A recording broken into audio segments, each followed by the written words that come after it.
देखो वास्तविक संख्या में अब हम लोग आगे क्या पढ़ेंगे, एलसीएम और एचसीएफ। जैसे मान लेते हैं हम लोग कि ए और बी, ए और बी कोई दो संख्या है, ठीक है, कोई दो संख्याएं हैं, तो इसका एलसीएम और एचसीएफ निकालना, ठीक ना, एलसीएम और एचसीएफ ज्ञात करना। तो लॉसा और मौसा, ए और बी का लॉसा क्या होगा, ए और बी का लॉसा क्या होगा, ठीक है। तो लॉसा जो होता है इस दोनों का क्या होता है, गुणनफल होता है, क्योंकि लॉसा को हम लोग इंग्लिश में एलसीएम बोलते हैं ना जी सर। एलसीएम का मतलब हुआ, देखो, लोएस्ट कॉमन, सी से कॉमन नहीं, एम से मल्टीप्लीकेशन। देख लीजिए जरा ध्यान से, इसका मतलब हुआ लोएस्ट माने लघुत्तम, ठीक है, देख लो, माने सबसे छोटा, ठीक है।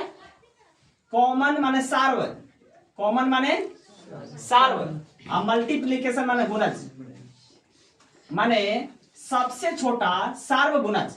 अब देखिए जैसे ए और बी का अगर हम लोग गुणनखंड तोड़ेंगे, ए और बी का अगर गुणनखंड तोड़ेंगे, ए का गुणनखंड क्या होगा, एक गुना ए होगा, होगा ना जी। एक ऐसा संख्या है जो सभी संख्याओं का गुणज होता है ना जी।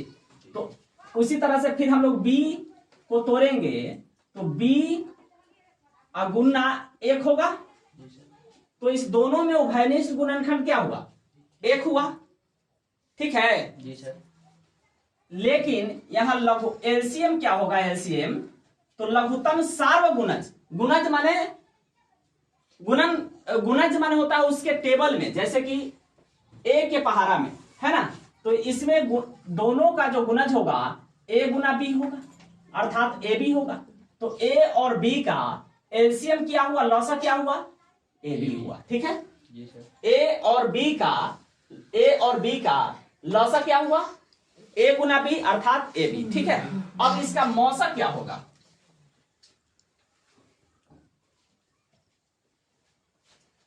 देखिए यहां देखो, अब ए और बी का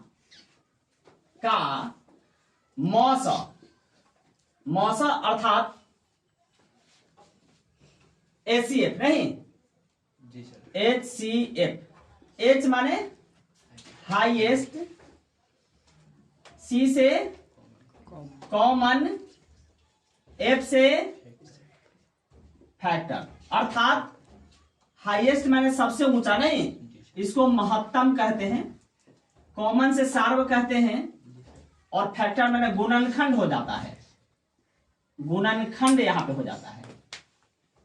अंतर क्या है, इसमें होता है गुणज और इसमें गुणनखंड, माने सबसे अधिक सार्व गुणनखंड। ए और बी संख्याओं के बीच ए अलग है बी अलग है, लेकिन एक इसमें और इसमें एक दोनों में ऐसा संख्या है, एक ऐसा संख्या है जो दोनों में क्या है, मिल रहा है, अर्थात सार्व गुणनखंड है।